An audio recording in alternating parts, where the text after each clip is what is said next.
Why was everyone staring at her back? The California sun turned the grinder into something brutal. March 15th, 2018. 600 hours military time. 200 warriors stood at attention. America's finest. Bodies forged in fire. Souls who'd proven themselves worthy of attempting what 90% would fail. Commander Mitchell Hayes paced the formation. His boots struck concrete with rhythmic precision, each step counting down to a moment that would change everything. Medical inspection, stripped to base layer now. Not a request, an order, the kind given on this same grinder for 70 years. 200 bodies moved in perfect unison. Combat boots hit pavement like synchronized thunder. Uniform tops came off with practiced efficiency. Standard protocol, check for contraband, check for unauthorized markings, check for anything that didn't belong. Among those 200 warriors stood someone different, not obvious, not in ways that would raise immediate red flags. Alexis Morgan Sterling, 24 years old, 5'6" of lean muscle and quiet competence.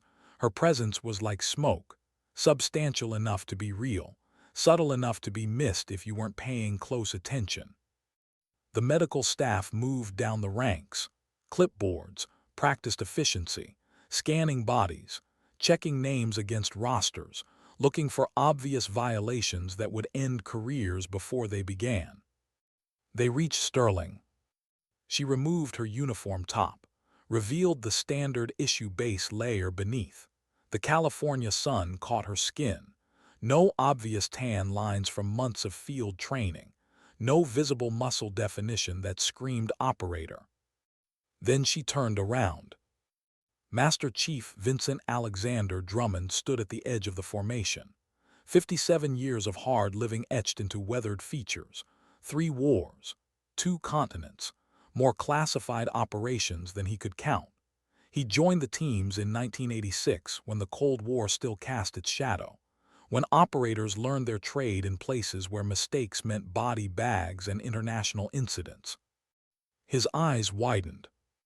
Running down Sterling's spine from the base of her neck to her lower back was an intricate tattoo that made his breath catch. Not just any marking, not some barracks impulse inked after too many beers and too little judgment. The Presidential Service Cross dominated the centerpiece. The eagle and shield rendered in detail that could only come from official authorization, ink that required paperwork, approval from people whose names appeared on classified documents and nowhere else. Around it, woven into the design like whispered secrets, were campaign ribbons that told a story most people would never be cleared to hear. Yemen 2017. Small and precise, positioned beneath an operation star indicating combat action in a theater most Americans couldn't find on a map. Iraq 2020. 3 separate deployment markers, details suggesting multiple operations, multiple missions, multiple times stepping into darkness that changed people in ways they could never fully explain. Syria 2021. A single star carrying more weight than the others. A campaign so classified that even mentioning the country's name could trigger security reviews and uncomfortable conversations with people who didn't officially exist. And below it all, in script so small that only someone who knew what to look for could read it, the words that made everything else make terrible perfect sense. Tier 1, SAD SOG, Special Activities Division, Special Operations Group. The CIA's most classified operational unit. The people who did things that officially never happened in places that officially weren't important. Operators whose actions shaped history from shadows, whose sacrifices would never be publicly acknowledged, whose very existence was a closely guarded secret. Drummond's hand moved instinctively toward his radio, muscle memory from decades of crisis response, preparing to escalate this situation to someone with answers and authority. Then he stopped.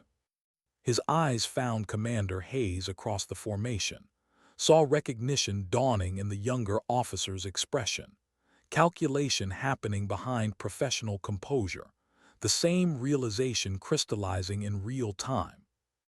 A slight nod passed between them. Nothing obvious. Nothing that would register to anyone not attuned to the silent language that senior operators used when words would compromise operational security. Let it play out. The medical staff finished their inspection. Uniforms went back on. Formation resumed its rigid perfection. Sterling stood quietly. Her face revealed absolutely nothing. No pride in displaying credentials that belonged in files marked beyond top secret. No concern about the scrutiny those markings would inevitably attract. Just professional calm, suggesting this was exactly what she'd expected, what she'd planned for, what she'd been prepared to handle from the moment she'd stepped onto this base. Commander Hayes cleared his throat. The sound carried across the grinder with authority earned through blood, sweat, and results that spoke louder than any resume. Welcome to Bud S Phase 3. Some of you will make it, most of you won't. The only thing that matters here is performance, not rank, not background, not connections, performance. His eyes lingered on Sterling for just a heartbeat longer than necessary. Not obvious enough to draw attention from the formation. Not subtle enough to miss if you knew what to look for. Dismissed. 200 bodies broke formation. 200 warriors who had no idea they just witnessed the opening move in a game that would reshape special operations training for decades to come.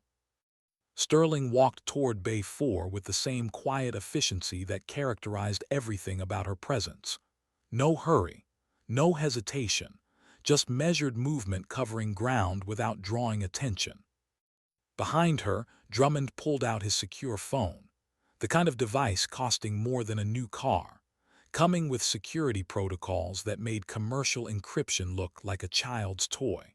He made a call to a number that wasn't written down anywhere, a number existing only in the memory of people who'd earned the right to know it. A voice answered on the second ring. No greeting, no identification, just presence conveying authority and expectation. "She's here," Drummond said quietly. Medical inspection went exactly as predicted. And the reaction? Hayes recognized the significance. So did I. Everyone else just saw ink they didn't understand. A pause, not uncertainty, calculation. The situation will develop naturally. Maintain observation protocol. Document everything. Do not intervene unless her physical safety is compromised. Understood. The line went dead. Drummond stood alone on the grinder, the afternoon sun casting long shadows across concrete that had witnessed the birth of thousands of careers and the death of even more dreams. He'd been doing this job for 32 years, watched candidates come and go, seen the strong break and the weak somehow find reserves they didn't know they possessed, but this was different. This was something else entirely. Inside Bay 4, Sterling unpacked her gear with methodical precision. Around her, 200 warriors settled into bunks, established pecking orders, started the psychological warfare that was as much a part of Bud S as physical training. She said nothing, drew no attention, became part of the background noise. But in a corner of the bay, 3 instructors watched her with expressions that suggested they knew something the others didn't. Captain Sarah Garrett, 15 years in the Navy, 8 years as a SEAL instructor, eyes that had seen combat in places most people would never hear about. She leaned against the doorframe with arms crossed, studying Sterling the way a biologist studies a specimen under glass. "What do you think?" she asked quietly. Beside her, Chief Instructor Marcus Hale shook his head. 23 years in the teams, muscles like coiled steel, a reputation for being harder than woodpecker lips and twice as unforgiving. "I think she's going to be a problem," he said flatly. "Women don't belong here, period." The third instructor, Lieutenant Commander James Bradford, said nothing. Just watched Sterling arrange her gear with efficiency that spoke of experience far beyond her apparent age. Garrett smiled, cold, calculating. Then let's make sure she understands that. What they didn't know was that Sterling heard every word. What they couldn't know was that she'd expected exactly this reaction. What they would never guess was that their hostility was precisely what she'd been sent to document. The mission had just begun, and nobody saw her coming. How long could she stay invisible? The next morning brought the kind of training designed to break bodies and shatter minds. 4-mile beach run in soft sand. Log PT with telephone poles weighing hundreds of pounds. Surf passage in water cold enough to make your bones ache. Sterling moved through it all with quiet efficiency. Not first, never first. That would draw attention, but never last either. That would confirm prejudices. Somewhere in the middle, competent but unremarkable, capable but not threatening. The other candidates barely noticed her. But the instructors did. Captain Garrett watched Sterling complete an obstacle course with technique that spoke of training far beyond basic military. The way she approached each challenge suggested analysis, problem-solving, adaptation. "She's had professional instruction," Garrett said to Hale during a water break. "Look at her form. That's not something you learn in basic." Hale's expression darkened. "So she had a good coach. Doesn't mean she belongs here." "No, but it means she might last longer than we want." That afternoon, the harassment began. Small things at first.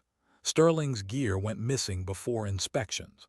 Her bunk got tossed during room checks. Equipment she needed for training disappeared and reappeared in places she'd already searched.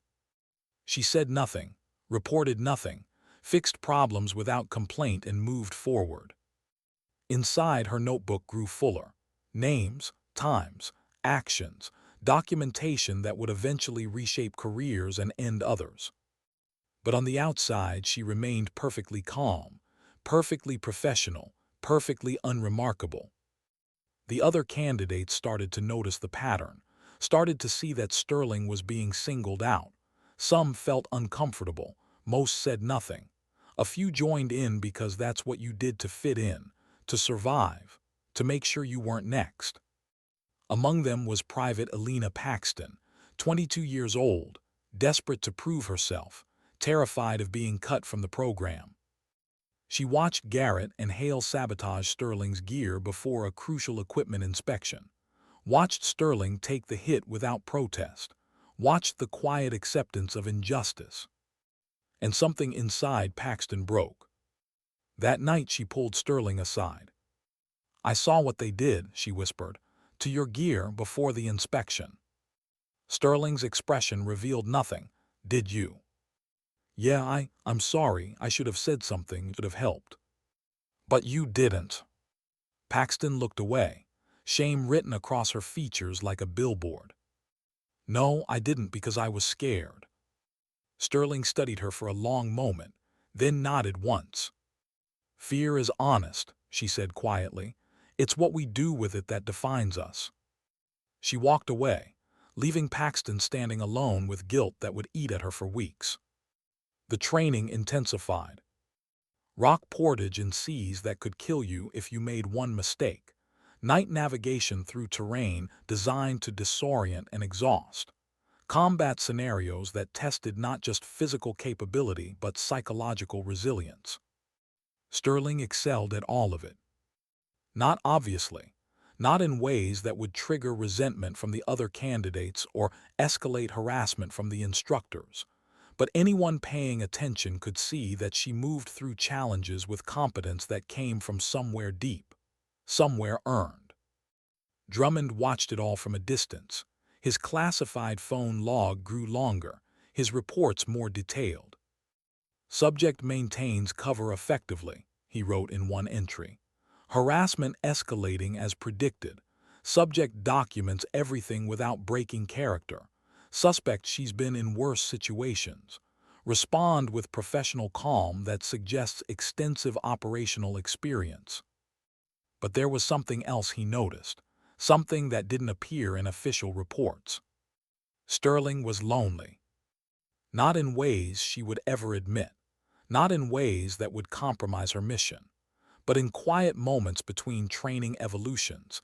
He caught glimpses of isolation that came from being perpetually surrounded by people who would never truly know her. She was a ghost among warriors, present but not really there, seen but not truly known. And that kind of existence took a toll that no amount of training could fully prepare you for.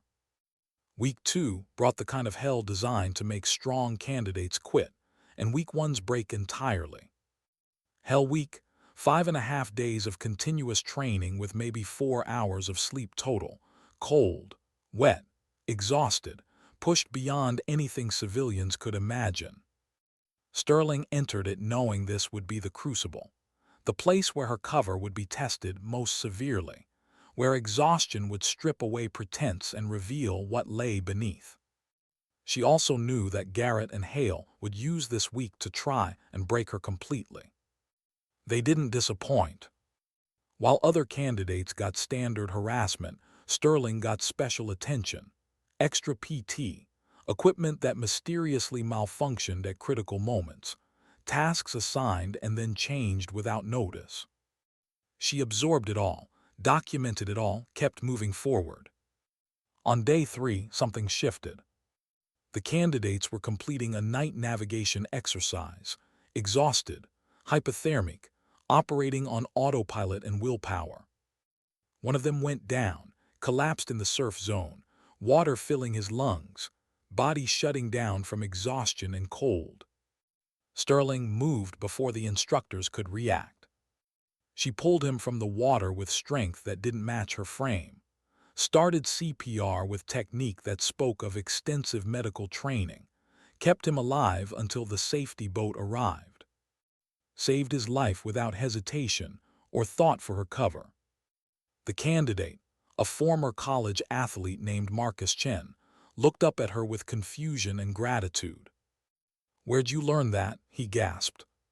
Sterling met his eyes. Something passed between them, a moment of truth that couldn't be taken back. "Somewhere else," she said quietly. Then she walked away before more questions could be asked. Garrett saw the whole thing, saw the professional competence, the medical training, the calm under pressure that came from experience far beyond anything Bud S. could provide. "She's not what she appears to be," Garrett said to Hale that night. "I don't care what she is," Hale responded. "She still doesn't belong here." But Garrett's expression suggested she was starting to doubt that certainty. Hell Week continued its brutal march toward conclusion. Sterling moved through it like a machine, executing tasks, absorbing harassment, documenting everything in a waterproof notebook she kept hidden in places the instructors would never think to search. Names, times, specific actions, direct quotes. A record that would eventually become evidence in investigations, spanning multiple commands and triggering reforms across special operations training. But she couldn't know that yet, couldn't see how her suffering would translate into change, could only focus on the mission, the documentation, the endurance. On day 5, exhaustion finally caught up to her. Not in ways that would end her time at Bud S., but in ways that made maintaining perfect cover almost impossible. She stumbled during a run, fell, hit the ground hard enough to taste blood. Around her, other candidates were too exhausted to notice, too focused on their own survival to care about anyone else's struggles. But Drummond saw it, saw her push back to her feet, saw the momentary flash of something behind her eyes, pain, exhaustion, frustration. Human emotion breaking through professional cover. He made a note in his log, subject showing signs of strain, maintaining mission discipline but accumulating stress, assess continued viability. That night Sterling sat alone in a corner of the bay. Her body ached, her mind screamed for rest, her soul carried weight that couldn't be measured in pounds or quantified in reports. She thought about the mission, about the documentation, about the changes that might come from her suffering. And she thought about home, about people who knew her real name, about conversations that didn't require cover stories and vigilance. She was so tired, but she couldn't quit. Wouldn't quit. Because this mission mattered more than comfort, more than pride, more than the part of her that just wanted it to be over. Hell Week ended at dawn on day 6. 73 candidates remained from the original 200, bodies broken, minds exhausted, spirits tested in ways they would carry forever. Sterling stood among them, soaked, filthy, shivering from cold that had penetrated bone deep. But standing. Garrett looked at her with something approaching respect, maybe even grudging admiration. "You survived," she said quietly. Sterling met her eyes, something unspoken passing between them. "Yes, ma'am, I did." And in that moment, both of them knew this was far from over. The real test was just beginning. Would they break her before the truth came out? Week 3 brought a shift in the harassment that made the previous efforts look amateur by comparison. Garrett and Hale had moved beyond simple sabotage.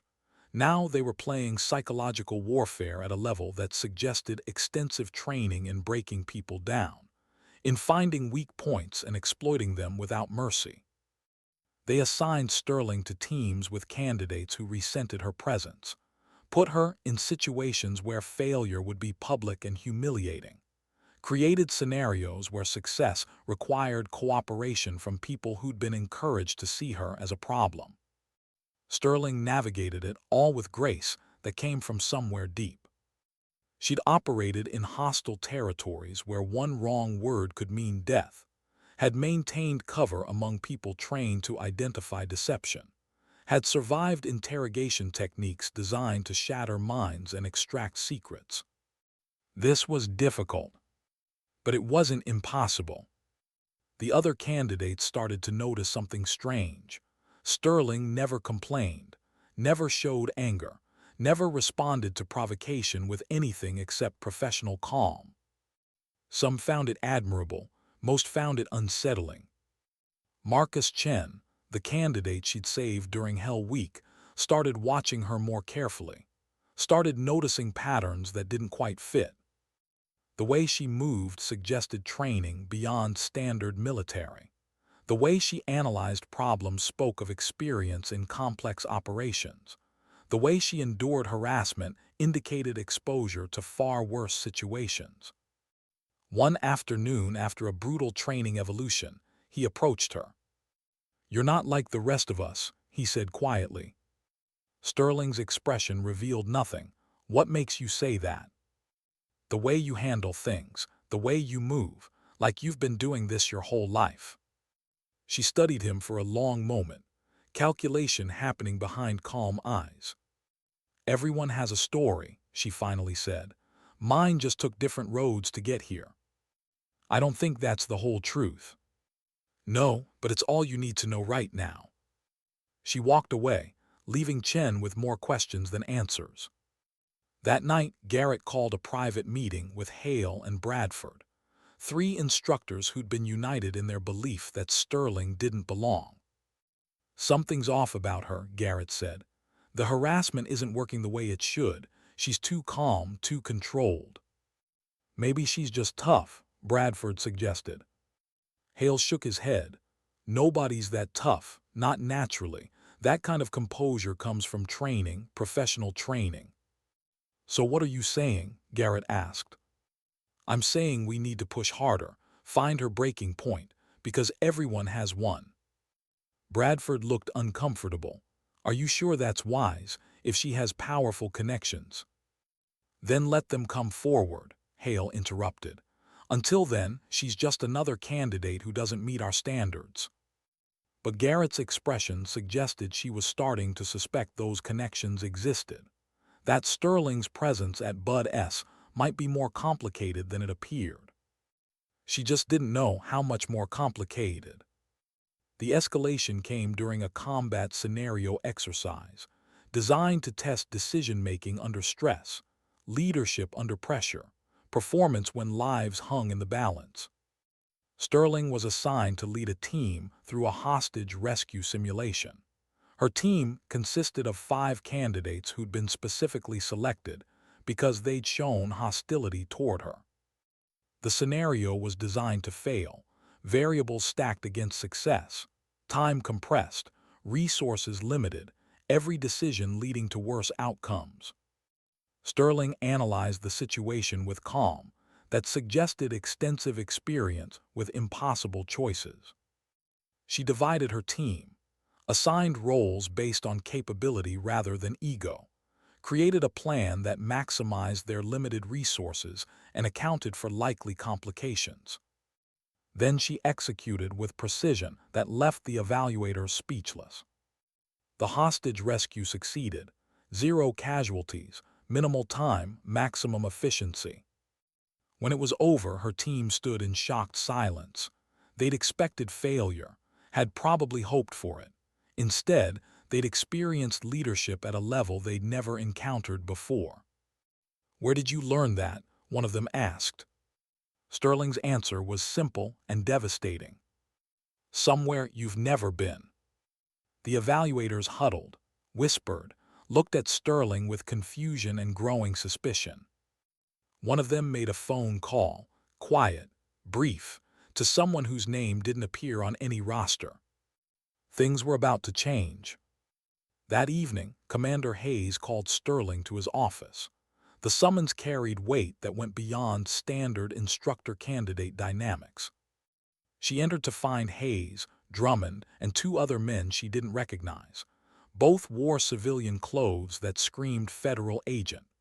Both studied her with eyes that suggested they knew things that weren't in official files. "Have a seat, Sterling," Hayes said. She sat, posture perfect, expression neutral. One of the civilians leaned forward. "We've been watching your performance, noticing certain patterns." "Yes, sir." "Patterns that suggest training and experience inconsistent with your official record." "My record is accurate, sir." "Is it?" The second civilian opened a folder. "Because your performance in that hostage rescue showed tactical sophistication that usually comes from years of operational experience, not basic training." Sterling said nothing, just waited. Hayes cleared his throat. "We're not accusing you of anything, but we are curious about who you really are and why you're here." The moment hung in the air like smoke, thick, heavy, pregnant with implications that would reshape everything. Sterling made a decision. "I need to make a phone call," she said quietly. "To who?" "Someone with authorization to answer your questions." The civilians exchanged glances. Hayes nodded. Sterling pulled out a number she'd memorized, never written down, never shared, made the call on Hayes's secure phone. A voice answered immediately. No greeting, just presence. "Authorization Protocol Delta 7, Sterling said, requesting permission to break cover." A pause, not hesitation, assessment. "Granted, put me on speaker." Sterling did. The voice that filled the room carried authority that made everyone present stand a little straighter. "Commander Hayes, Master Chief Drummond, gentlemen, what I'm about to tell you is classified at levels that require immediate security clearance verification. Lieutenant Sterling is not who she appears to be. She's also not who you think she might be. The truth is more complicated than either assumption." Hayes leaned forward. "I'm listening." "Sterling is a special operator attached to a classified assessment program. She's been sent to evaluate Bud-S training protocols. Specifically, to document how candidates are treated based on factors unrelated to performance. Her presence is authorized at the highest levels of Special Operations Command. Her mission is to experience, document, and report on systematic failures in selection processes." Silence.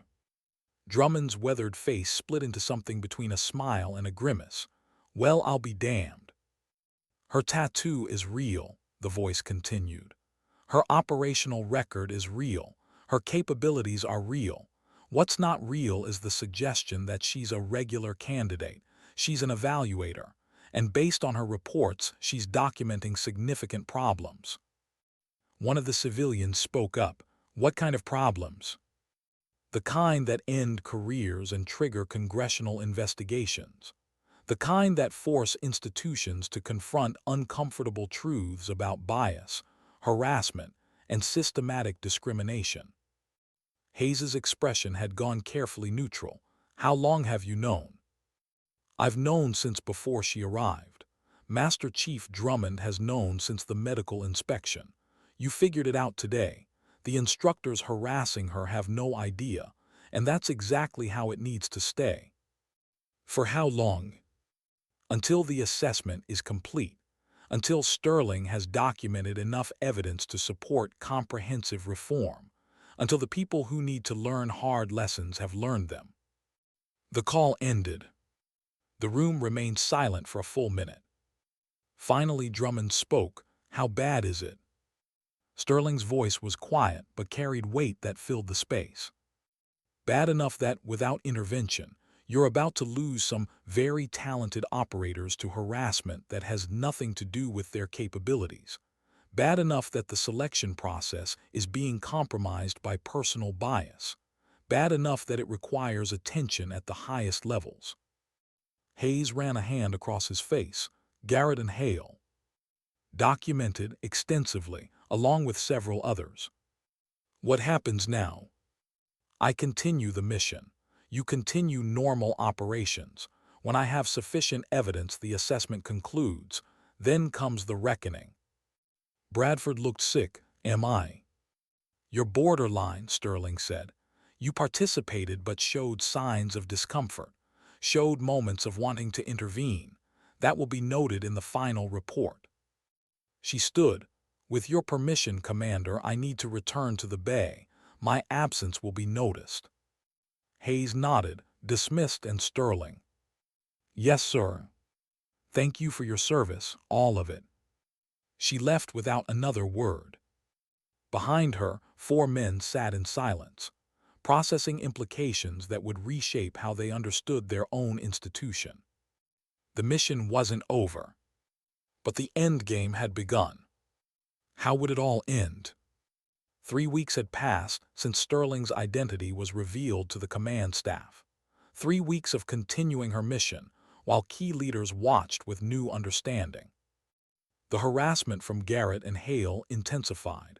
They sensed something changing, felt the ground shifting beneath them without understanding why. Sterling documented it all. Every insult, every sabotage, every moment of systematic discrimination that had nothing to do with capability and everything to do with prejudice masquerading as standards. Her notebook filled with evidence that would eventually reshape special operations, training across the entire military. But first, she had to reach the breaking point they'd been engineering. It came during a nighttime ocean swim. The evolution was designed to test navigation skills in darkness and cold water. Candidates swam in pairs with safety boats nearby. Standard procedure, manageable risk. Except Sterling's dive buddy was Private Paxton, the same woman who'd watched Sterling's gear get sabotaged weeks ago and said nothing out of fear. And their assigned route had been changed, without proper notification to the safety boats. They entered the water as darkness fell. Cold, dark, waves that could disorient and exhaust. Sterling noticed the discrepancy immediately. Their route took them away from the safety boat coverage, into deeper water, into danger that violated standard protocols. She looked at Paxton, saw understanding dawning in the younger woman's eyes. This wasn't an accident. What do we do? Paxton asked, fear evident in her voice. Sterling's answer was calm. We complete the evolution, stay close to me, follow my lead, we're going to be fine. But 40 minutes into the swim, conditions deteriorated rapidly. Waves increased, currents strengthened. What should have been a challenging evolution became actively dangerous. Paxton started to panic. I can't do this, she gasped. The current, it's too strong. Sterling grabbed her, held her steady. "Look at me," she commanded, voice cutting through panic with authority that came from years of leading people through worse situations. "You're not going to drown. I won't let you. But you need to trust me and follow my instructions exactly." "How can you be so calm?" "Because I've done this before, in worse conditions, against actual threats. This is just water. We can handle water." She guided Paxton through the remaining swim with technique that spoke of advanced water operations training, compensated for the current, found paths through the waves, brought them both back to shore alive. When they emerged, Garrett was waiting. "Took you long enough," she said coldly. "Maybe if you weren't busy babysitting weak swimmers, you'd have made better time." Sterling looked at her, really looked at her. Let the woman see something in her eyes that hadn't been there before. Not anger, not fear. Judgment. "That evolution violated safety protocols," Sterling said quietly. "The route change wasn't properly communicated to safety boats. We were in danger that shouldn't have existed." "Are you questioning my instructions?" "I'm stating facts. The question is whether you changed that route deliberately." The moment crystallized. Garrett's expression flickered. Calculation, assessment, recognition that something fundamental had shifted. "Get out of my sight," she said finally. Sterling walked away. Behind her, Paxton stood frozen. She just witnessed something that didn't make sense. Sterling's calm, her capability, her willingness to protect someone who'd previously failed to protect her. That night, Paxton made a choice. She went to Drummond's office, knocked on the door with hands that shook from more than cold water. "I need to report something," she said when he answered. Drummond gestured her inside. "Captain Garrett deliberately changed our swim route tonight, put us in danger.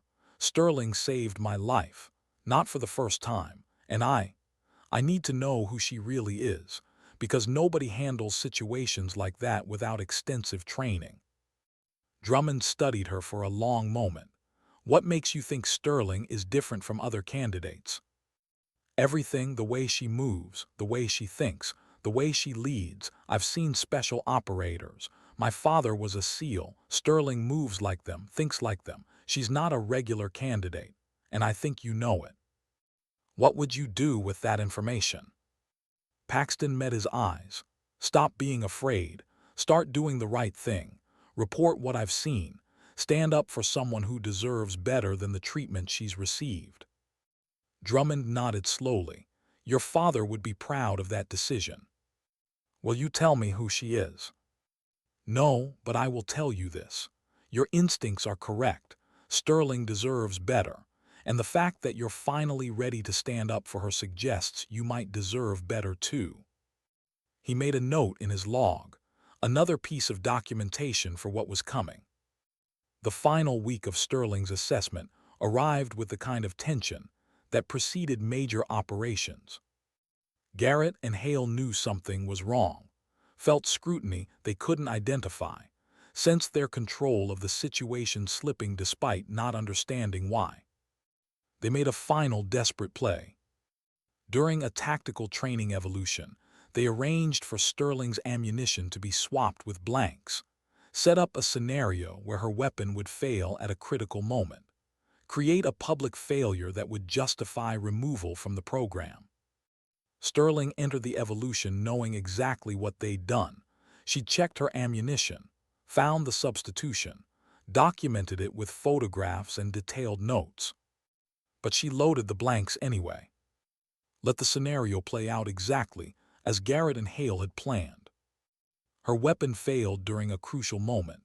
The evaluators marked it as a catastrophic performance failure.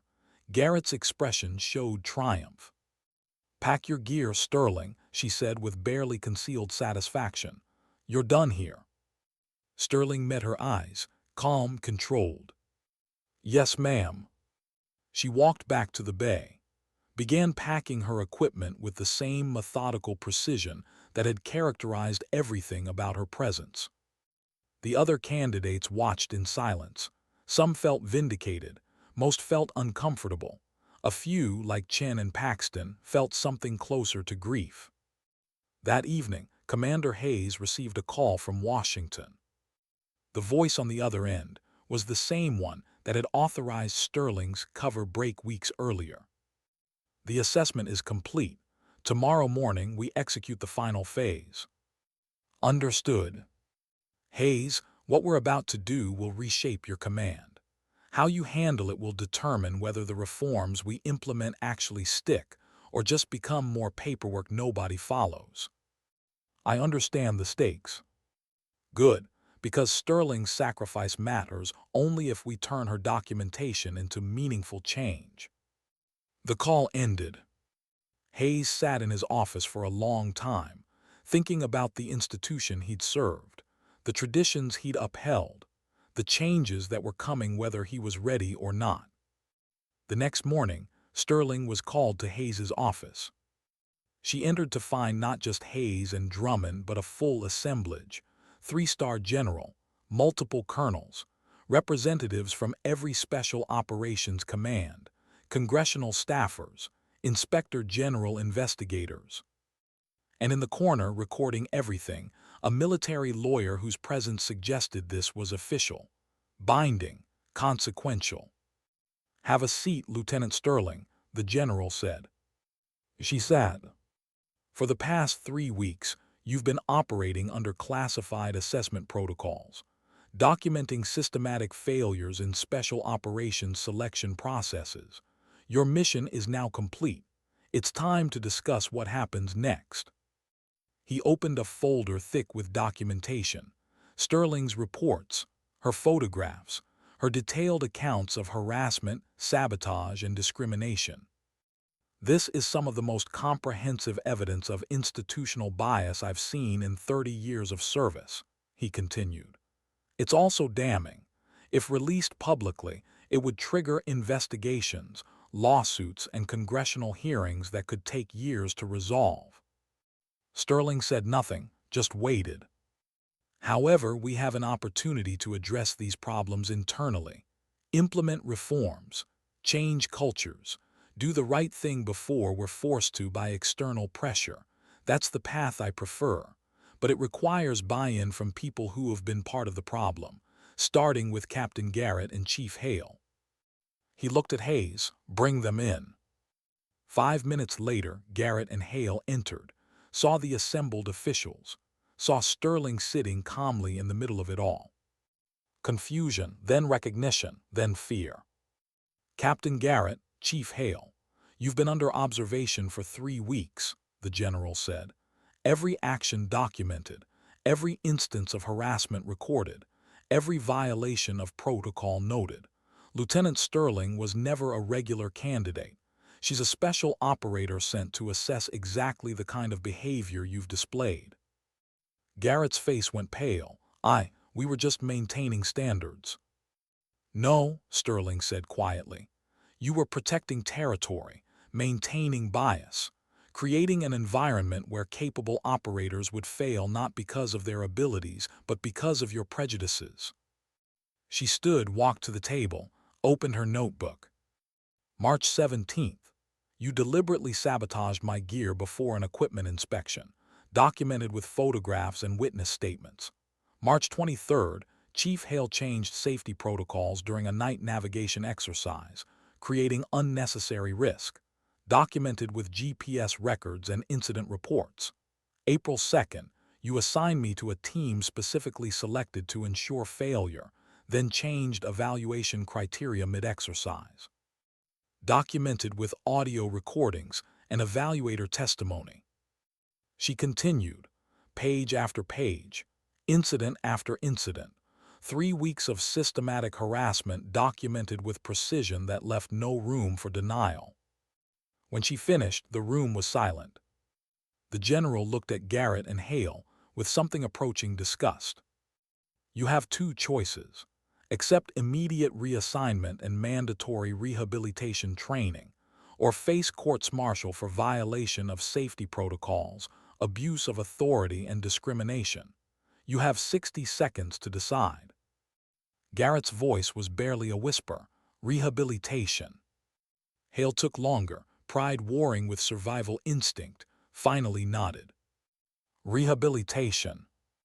Dismissed. They left, careers fundamentally altered, futures uncertain.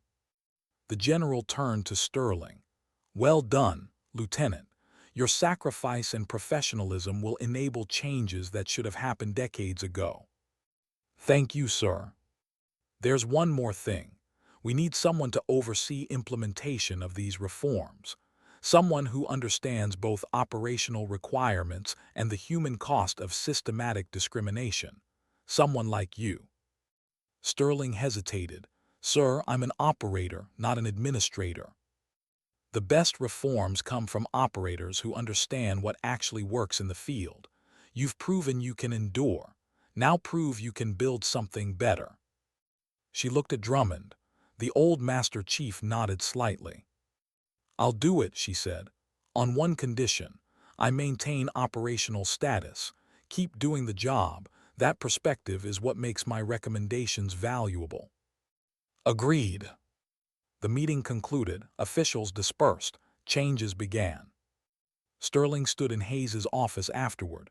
Just her, Hayes, and Drummond. How do you feel? Hayes asked. She considered the question.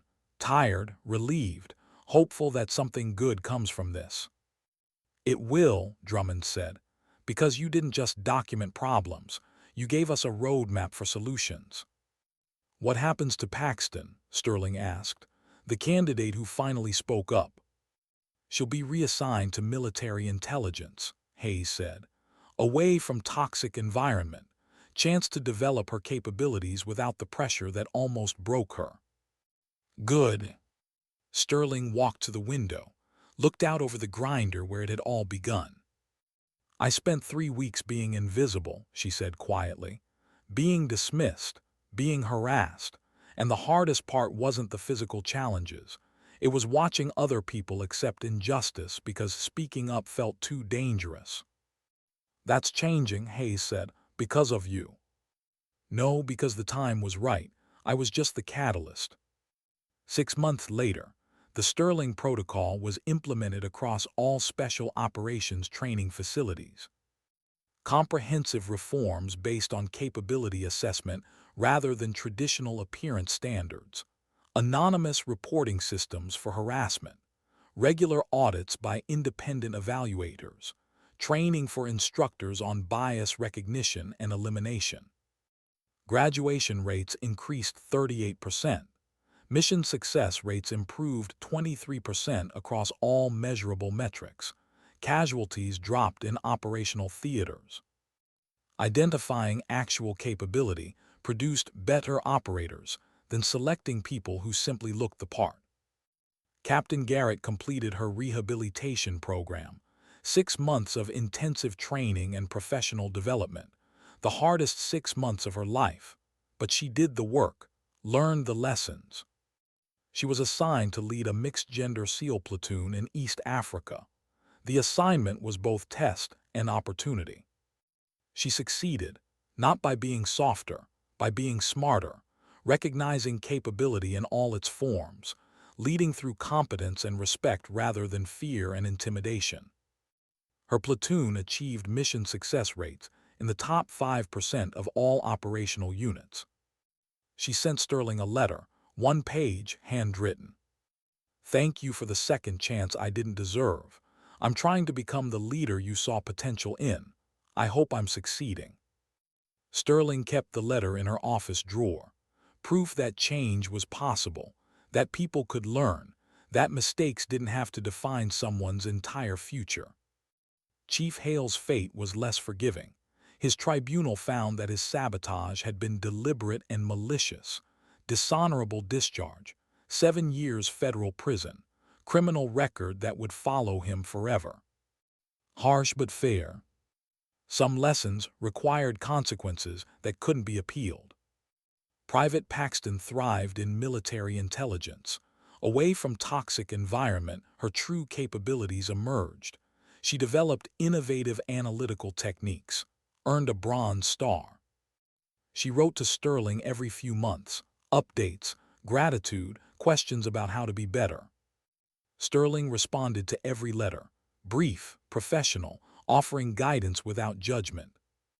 On a warm afternoon 1 year after Coronado, Sterling stood in her Pentagon office, reviewing implementation reports. The reforms were working, the data proved it. Her phone buzzed, message from Garrett. Completed counterterrorism operation Somalia. Hostage recovered. 0 casualties. Used techniques you demonstrated at Coronado. Thank you for showing me what real leadership looks like. Sterling smiled, typed back. Proud of your progress. Keep developing your team. They're lucky to have you. She stood at her window, looked out over Pentagon grounds. The tattoo on her spine represented missions completed, service rendered, sacrifices that would never be fully known. But it also represented something else now.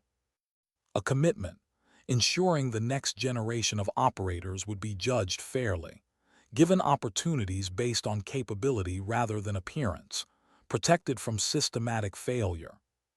Master Chief Drummond entered without knocking. 3 decades of friendship earned certain privileges. Ready for the Joint Chiefs meeting. Always, Master Chief, what's on the agenda? NATO allies requesting information on the Sterling Protocol. Want to adapt it for their selection programs. Your legacy is spreading. Sterling's voice carried quiet conviction. It's not my legacy. It's our legacy. Everyone who ever got dismissed because they didn't fit comfortable expectations. This is for them. Drummond's weathered face creased into a genuine smile. 32 years in the teams. Never been prouder to serve alongside anyone. The honor was mine, Master Chief, is mine. They walked toward the meeting together. 2 warriors who understood that the most important battles weren't always fought in hostile territories. Sometimes the most significant victories came from changing systems that needed changing, from forcing institutions to recognize excellence in all its forms, from ensuring future generations wouldn't face the same prejudices. Sterling's final thoughts were simple and profound. They call me the operator nobody saw coming, the guardian at the gate, but the real mission isn't in hostile territory. It's in the hearts and minds of people who need to learn that true excellence doesn't always look the way you expect. 1 year later, Sterling stood on the same Coronado grinder where it had all begun. Master Chief Drummond beside her, 200 new candidates at attention. Think any of them will figure it out? Drummond asked quietly. Sterling smiled. Among the formation stood a young woman who didn't quite fit the mold, small, unassuming, eyes that had seen things most recruits couldn't imagine. Someone always does, Master Chief. That's why we keep doing this. And if they don't, we teach them. That's the whole point. The medical inspection began. Uniforms came off. And somewhere in that formation, another operator nobody would see coming was already documenting everything. The Sterling Protocol was implemented across all NATO Special Operations facilities. Graduation rates increased. Mission effectiveness improved across all measurable metrics. The system changed because one operator refused to quit, refused to break character, refused to let prejudice compromise a mission going far beyond individual vindication. Excellence had been hiding in plain sight for 3 weeks. Most people never saw it until the final revelation made denial impossible. But that was exactly the point. The lesson that needed to be learned. The truth that would reshape how warriors were identified and developed for generations to come. Sometimes the most dangerous operators are the ones you never see coming. Sometimes dignity doesn't need to announce itself. Sometimes strength speaks in silence, endures in darkness, and wins not through confrontation, but through unwavering commitment to a mission larger than pride. The mission never ended, and Sterling wouldn't have wanted it any other way. Sometimes dignity doesn't speak, it simply acts.